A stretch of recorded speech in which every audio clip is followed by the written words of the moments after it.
So I never try to judge a football player whenever they make a mistake on the pitch. Obviously, there are times I can't help myself because some mistakes are genuinely mind-blowing. However, I understand that there's a reason why they're on the pitch and I'm sitting on my couch. It's because I got hurt, okay? If I didn't hurt my knee. But something I will absolutely judge players on is their fashion on the pitch. Players like to express themselves, and I encourage that. There's the popped collar that Cantona made so iconic, there's the short sleeve and hand gloves combo, the crazy goalkeeper kits from the 90s, like this one actually. Shout out to the French Federation for creating this. With uniforms having to follow a set of rules, there's only a handful of things that players can wear or do in order to stand out, and sometimes it's even out of their control. So there's a very fine line between looking good and feeling good versus looking shitty and playing worse. Now we're gonna go through a football fashion timeline, looking at some of the more prominent fashion trends over the course of football history, but I wanted to start with one that's in the modern day. Really the entire reason why I'm making this video in the first place.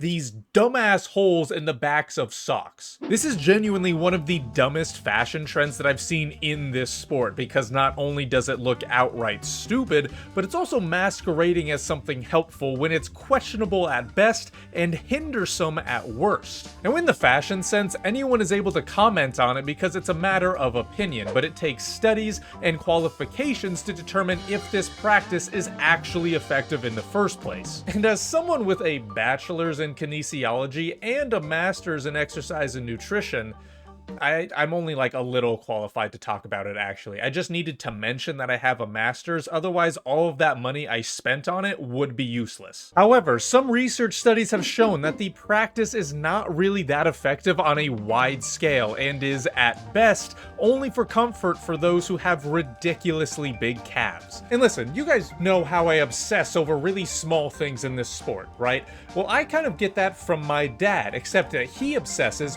over running and research studies, which makes sense seeing as how he's an ultra marathon runner and a pathologist, a group that runs more than football players and a group of doctors that's more nerdy than any other group of doctor. I knew that when I told him about the holes in the backs of socks that he'd start researching it, and boy was I right. He's the one who sent me these research studies in the first place, and they suggested that while overly tight bandages could limit circulation, it's unlikely that the sock itself is doing that. In fact, appropriate compression between matches could actually be better. This is why you see runners wear all of those calf sleeves, because compression is usually more effective, especially for compartment syndrome. You know, I think my dad is right, guys.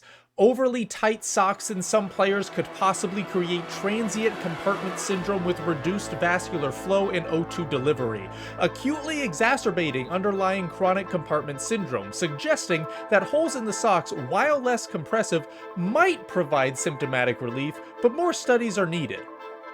I agree. So it seems like those holes are nothing more than a fashion trend, and one of the more stupider ones at that. But is it the worst trend that we've ever seen in this sport?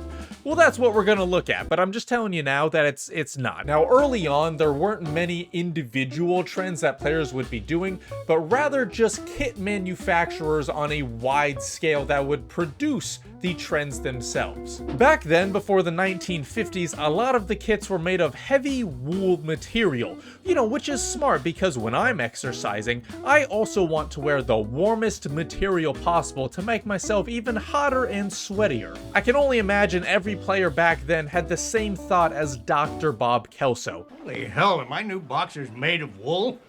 Because my weasel's getting heat stroke. After over half a century of these heat stroke inducing kits, they started to make them out of more athletic material, meaning they were cotton and lighter. But the designs and the fashion would stay pretty mundane for a couple more decades, only slightly improving in the 1970s. Now, the popular trends from the 70s were still from a kit perspective rather than an individual perspective.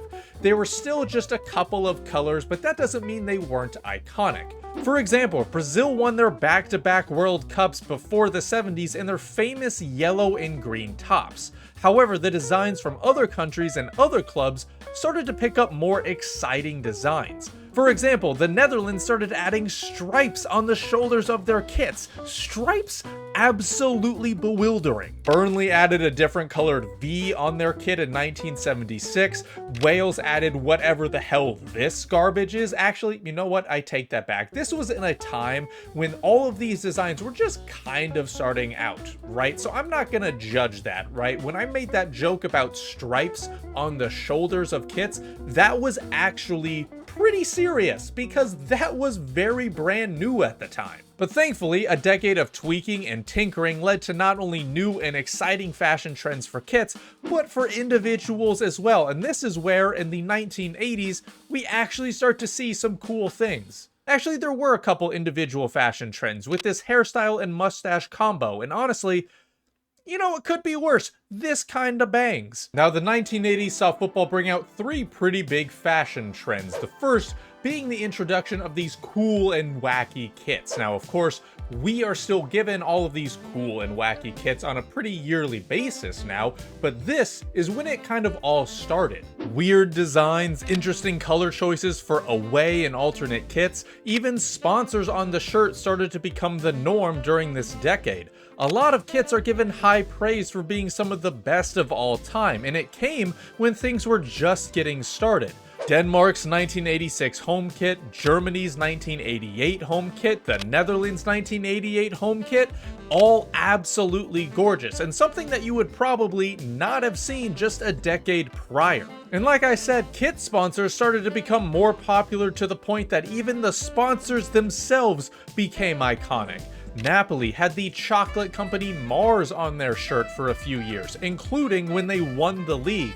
Arsenal's JVC and United's Sharp sponsors were historic for their time period. And then there was West Brom, who had probably the most ridiculous but the most hilarious kit sponsor of all time, which didn't feature the sponsor's name.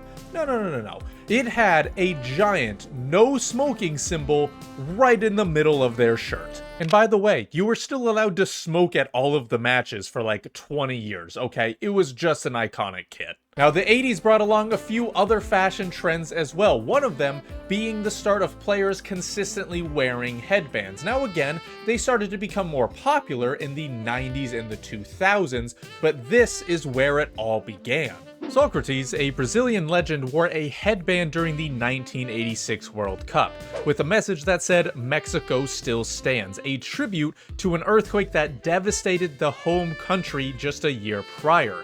He would go on to wear other headbands with messages on them as well, and naturally, it became famous. It would go on to have a huge fashion impact in the footballing world for years to come, with players like Ramos, Totti, Ronaldinho, and St. Maximin rocking a headband, although, you know, only St. Maximin would do it wearing a goddamn 180-pound Gucci headband. And as for the last fashion trend that we saw in the 80s, it was the ridiculously short shorts that players would wear. And yes, I am aware that the shorts are already pretty short as they stop above the knee, and even before the 80s, they were a little shorter than the ones we have currently, but this is just something else. Like, at what point do we classify these as briefs rather than shorts, right? Like, this dude right here is wondering why he isn't getting the ball, while I'm wondering why I can see his ball, okay? This is a bit much. Now, as for the next 2 decades, they are, at least in my opinion, some of the best in terms of football fashion, but whether or not you actually like them,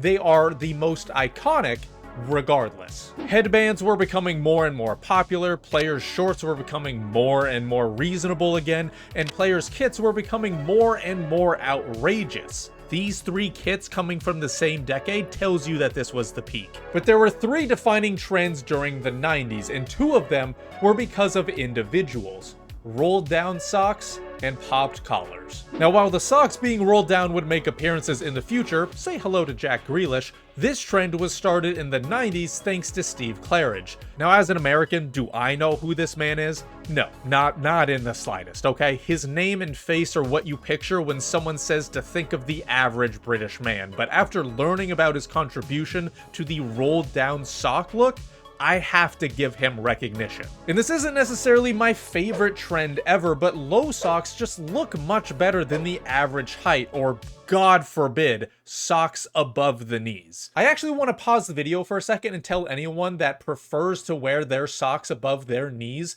that you are psychotic and deserve to be institutionalized. As for the Pops collars, this is one that I don't really like, but I respect. Now, I've grown up with American movies telling me that popped collars are the sign of a frat boy douchebag who is currently on his 10th beer, his 11th DUI, and his 11th try through college using daddy's money. That's what I think of anytime I see anyone at all with a popped collar. Saying that, Cantona is who made this trend popular in Europe, and his playing days came well before any of those movies that I mentioned before, so he, and anyone who specifically does a popped collar because of him, are let off the hook. Everyone else? Frat boy douchebag. But there is still one trend from the 90s that's not only most likely my favorite, but probably the most iconic across any decade of football fashion. Crazy goalkeeper kits. We've already talked about player kits getting more wild, but the keeper kits in the 90s were something else. I know Dan Flashes would be selling these bad boys for $1,000 if he had the chance. You know, because the design is so complicated. Jorge Campos's was probably the most memorable. Japan had flames, Liverpool had whatever the hell this is, even England had some wild designs, and this is a country whose slogan during war was basically, "Stop complaining, you'll make a scene." I'm lucky enough to be having this French 90s keeper kit, okay? Like, there's no reason why this needs to be looking like the carpet at a bowling alley. Now, the 2000s were also great for some football fashion trends, and it was because the two biggest trends from that decade went hand in hand with each other. Long sleeve kits with baggy fits. This would cure my depression. Now, I understand why people might not like the long and baggy kits, at least while they're playing. After all, it's not the most practical, and they make it harder to run during a windy day. You'll basically turn into a sailboat. But the look of a baggy kit is just infinitely better. I mean, even running looks cooler because it looks like you're running way faster than you actually are. But more important, much more important than a baggy kit, is a long sleeve kit. These bad boys will have more aura, more class, and more style than any of their short sleeve counterparts. In fact, I have a challenge for all of you, okay? Try to find a short sleeve kit that's better than its long sleeve counterpart. In fact, don't waste your time, it's not possible, okay? Long sleeve will reign supreme. Look at Man United's third kit, for example, from the 24-25 season. Now, it pains me to say this, but it was probably a top 3 kit in the Premier League. You got a nice off-white with a sleek design and the devil as the badge? Oh, yeah, that's pretty good. But look at it with the long sleeves. Ooh! What is this? What is this? The extra black lines along the arms? The bigger black cuff at the end? Oh my, get out of here, man.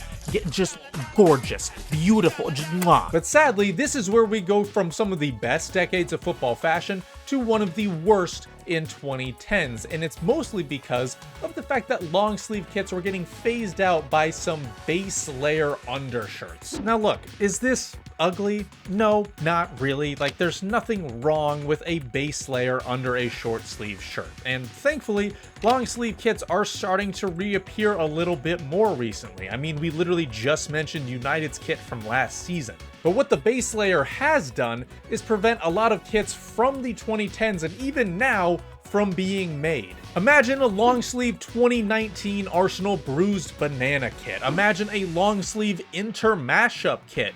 These were taken away from us because of the base layer, and for that reason, I will always hate it. The 2010s also ruined the baggy kit, and look, as I said before, I can understand if someone doesn't like that particular style. It's not for everyone, I can live with that. What we can all agree on is that it's much, much better than whatever this tight-fitting bullshit is. Arsenal had this for their 2014-15 home kit, and to not only make it so tight that I worry for the players breathing, but the collar was stretched out to their shoulders. Like, what abomination is this? Kits that are this tight fitting are an absolute abomination, and while there are many brands that are doing this, Puma is the main culprit. Puma You gotta stop. Seriously, stop. It's getting a bit much now. Puma, what? I said please stop. I'm having impure thoughts. Oh my god. This whole decade needs to be burned, buried, and forgotten about because these two fashion trends completely ruined football's aesthetic.